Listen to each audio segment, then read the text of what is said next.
వ్యాప్తంగా రోజు రోజుకు ఈ యొక్క సోలార్ ఎలక్ట్రిసిటీ ఉత్పత్తికి ఆదరణ పెరుగుతున్న నేపథ్యంలో కర్నూలు జిల్లా ఆదోని పట్టణానికి కూడా ఎంతోమంది సోలార్ ప్యానెల్స్ వేయించుకోవడం అయితే జరుగుతుంది.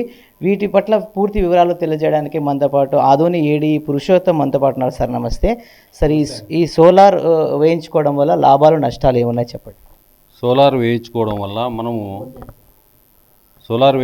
వల్ల మనము మన ఇంటికి గృహ అవసరాలకు వాడే విద్యుత్తుకి మనము బిల్లు తగ్గించుకోవడం జరుగుతుంది గణనీయంగా.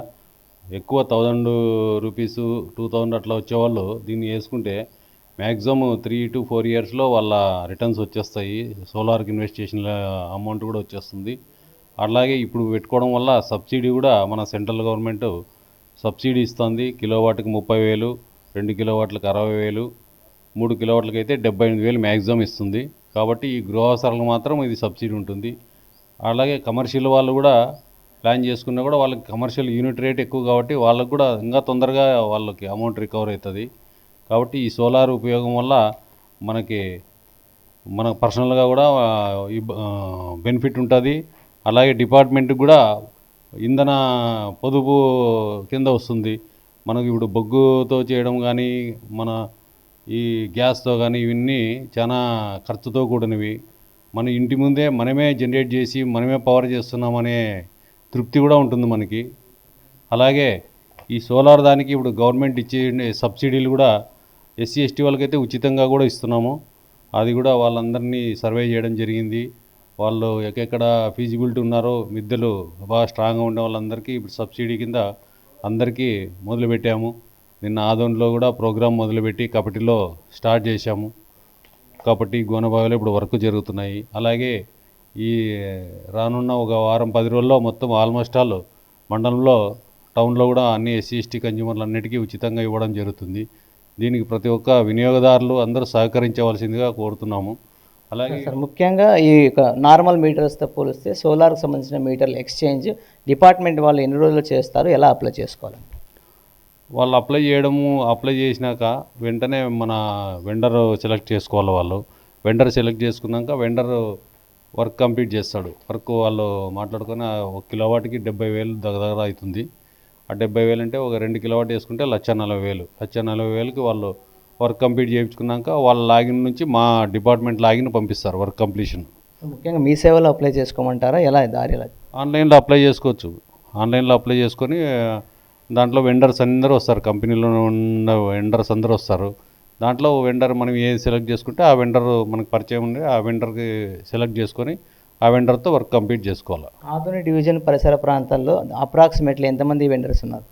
ఆదోని డివిజన్ అయితే ఒక 3-4 ఉన్నారు లోకల్గా. మెయిన్ ఇద్దరు క్యాండిడేట్ లోకల్ వాళ్ళు ఉన్నారు. మిగతా వాళ్ళందరూ ఇప్పుడు కర్నూలు వాళ్ళు వచ్చి ఇక్కడ చాలా కంపెనీలు ఇక్కడ చేస్తున్నారు. దాదాపు 20 నుంచి 25 కంపెనీలు ఇక్కడ పనిచేస్తున్నారు. అప్రాక్సిమేట్లీ పర్ డే కిలోవాట్స్కి ఎంత యూనిట్స్ విద్యుత్ ఉత్పత్తి అవుతుందంట? 1 కిలోవాట్కి పర్ డే 4 యూనిట్లు వస్తుంది. సమ్మర్ అయితే 4.5 యూనిట్లు కూడా వస్తుంది. అంటే మొత్తానికి మ్యాక్సిమం ఎన్ని కిలోవాట్స్ వరకు పర్మిషన్? ఎన్నైనా పెట్టుకోవచ్చు, మనం లోడ్ బట్టి పెట్టుకోవచ్చు. మనం మీ ఇంట్లో 5 కిలోవాట్ ఉంటే 5 కిలోవాట్ వరకు ఇస్తాము, 10 కిలోవాట్ ఉంటే 10 కిలోవాట్ కూడా ఇస్తాం మేము. పరిశ్రమలకు ఎలా సార్? పరిశ్రమలకు అంతే, లోడ్ బట్టే. వాళ్ళ లోడ్ ఎంత ఉంటే అంత లోడ్ వరకు ఇస్తాం. సార్, ఇప్పుడు పోలిస్తే పరిశ్రమలు ఎక్కడైనా కానీ అంటే ఒక 10,000 కిలోవాట్స్ కానీ 20,000 కిలోవాట్స్ వేయించిన దాఖలు ఉన్నాయా? ఉన్నాయి. 100 HP పెట్టుకున్న వాళ్ళు కన్జ్యూమర్లు ఉన్నారు. సబ్సిడీ పైన వివరాలు తెలియజేయండి. సబ్సిడీ అనేది డొమెస్టిక్ మాత్రం ఇస్తారు. ఇండస్ట్రీస్కి నాన్ డొమెస్టిక్కి వాళ్ళు మొత్తం కాస్ట్ కట్టుకొని చేయించుకోవాల్సిందే. సార్, ఇప్పటిదాకా ఆదోనిలో దాదాపుగా ఎన్ని ప్రాజెక్ట్స్ కంప్లీట్ చేశారు సార్? ఆదోనిలో మొన్న మార్చి వరకు దాదాపు 300 వరకు మేము ఈ సబ్సిడీ కింద చేయడం జరిగింది. గతంతో పోలిస్తే ఇప్పటికీ సోలార్ పైన అవగాహన మెరుగుపడిందంటారా? చాలా మెరుగుపడింది. మేము దాదాపు ఈ 6 నెలల్లోనే దాదాపు 100 యూనిట్లు వర్క్ చేయడం జరిగింది. వర్క్ చేయించుకుంటున్నారు, ముందుకు వస్తున్నారు. వాళ్ళే దానికి నేమ్ చేంజ్లు అన్నీ కరెక్ట్ ఉంటే ఇమీడియట్ అయిపోతున్నాయి.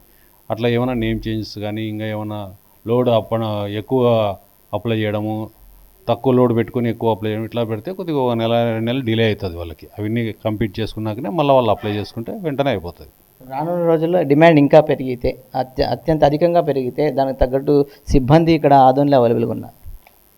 సిబ్బంది అంటే ఇది సోలార్ అనేది వెండర్తో చేపిస్తాం మనం, డిపార్ట్మెంట్ వాళ్ళు ఏం చేయము. డిపార్ట్మెంట్ మీటర్ మార్చడమే. మీటరు మామూలు మీటర్ తీసేసి నెట్ మీటర్ పెడతాం. నెట్ మీటర్ అంటే వాళ్ళు ఎంత జనరేట్ చేసినారనేది, మనం ఎంత డిపార్ట్మెంట్ నుంచి వాళ్ళు వాడుకున్నారనేది దానిలో రికార్డ్ అవుతుంది. దానికోసం మీటర్ పెట్టడమే మనది. మేము ఎంతనే పెట్టగలం, ఏం ప్రాబ్లం లేదు. సార్, అవసరానికి మించి విద్యుత్ ఉత్పత్తి జరిగితే ఆ విద్యుత్ని మిగులు విద్యుత్ని ప్రభుత్వం ఏ విధంగా సేకరిస్తుంది? అదంతా సెంట్రల్లో దీనికే వచ్చేస్తుంది. మన ఏది సెంట్రల్లో మన లోడ్ డిస్పాచ్కి వెళ్ళిపోతుంది. ఆ లోడ్ అంతా షేర్ అవుతుంది. పర్చేజ్ అంటే మామూలు మనం యూనిట్ రేటు ఇప్పుడు మనం కన్జ్యూమర్కి ₹2.09 ఇస్తాం వాళ్ళకి ఎక్సెస్ యూనిట్లు. ఇప్పుడు వాళ్ళు 100 యూనిట్లు వాడుకొని 200 యూనిట్ జనరేట్ చేసినారనుకో, 100 యూనిట్లకు మేము ₹2.09 డిపార్ట్మెంట్ పే చేస్తుంది వాళ్ళకి. ఇప్పటిదాకా గృహ అవసరాలకు సోలార్ ప్రాజెక్ట్ యూజ్ చేసి ప్రభుత్వానికి అమ్మిన దాఖలు ఎక్కడైనా ఉన్నాయండి? ప్రభుత్వానికి అంటే అదే మైనస్ వచ్చినదంతా ఇంకా మాకు అమ్మినట్లే, వాళ్ళు డిపార్ట్మెంట్కి అమ్మినట్లే కదా. ఆ యూనిట్లని నెట్ బ్యాలెన్స్ యూనిట్స్ వాళ్ళకి దాంట్లో చూపిస్తాం, బిల్లులో కూడా చూపిస్తాము. ఆ యూనిట్లు మాకు డిపార్ట్మెంట్ వాడుకున్నట్లే. అమౌంట్ ట్రాన్సాక్షన్ ఏ విధంగా జరుగుతుంది సార్? అమౌంట్ అది దానికి రెవెన్యూ విభాగం ఉంటుంది. ఎన్ని యూనిట్లు వాడుతున్నారు, ఎన్ని యూనిట్లు వాళ్ళు జనరేట్ చేసినారనేది తీస్తారు. నెట్ యూనిట్స్కి అవి ఎక్సెస్ అయితే ఎక్సెస్ యూనిట్లు మనం మైనస్ చేస్తారు. దానికి 3 నెలలకు ఒకసారి వాళ్ళకి క్రెడిట్ చేయడం జరుగుతుంది. అకౌంట్ సెక్షన్ ఉంటారు. ఫైనల్గా ఒక క్వశ్చన్, రానున్న కాలంలో రెన్యూవబుల్ సోర్సెస్ అనేవి తగ్గిపోతూ ఉన్నాయి. ఈ సోలార్ యూజ్ చేయడం వల్ల దేశానికి, ప్రపంచానికి కూడా అంటే ఫ్రీగా దొరికే ఈ యొక్క సన్లైట్ ద్వారా ఎలక్ట్రిసిటీ ఉత్పత్తి చేయడం ఎంత మేర ప్రభుత్వ గ్లోబల్ వార్మింగ్ తగ్గించడానికి అవకాశం ఉంటుందంటారు? ఖచ్చితంగా ఉంటుంది. ఎందుకంటే మనము మనకి చీపెస్ట్ అనేది ఇంతవరకు ఉండింది హైడల్లో ఉండింది. ఇప్పుడు ఈ విండ్ కానీ సోలార్ కానీ మనకి సర్ప్లస్గా వస్తుంది కాబట్టి, అదేక మన దగ్గర విండ్కి కూడా ల్యాండ్ వాల్యూ తక్కువ కాబట్టి విండ్ కూడా వస్తున్నాయి. అలాగే సోలార్ కూడా మనకి తీసుకోవడం వల్ల గ్లోబల్ వార్మింగ్ తగ్గించుకున్నట్లు అవుతాం ఖచ్చితంగా. అయితే రానున్న రోజుల్లో ఈ సోలార్ ప్రాజెక్ట్స్ ఉపయోగించడం వల్ల గ్లోబల్ వార్మింగ్ తగ్గించి దేశీయ జీడిపిని కూడా పెంచడానికి అవకాశం ఉంటుంది. ఇతర దేశాలపైన కూడా ఈ యొక్క విద్యుత్ ఉత్పత్తి కోసం వారిపైన ఆధారపడాల్సిన అవసరం కూడా లేదని చెప్పేసి మనకు ఆదోని ఏడీ పురుషోత్తం అయితే తెలియజేశారు. కెమెరా పర్సన్ లక్ష్మీకాంత్తో రాజారంగ, సిఆర్ న్యూస్.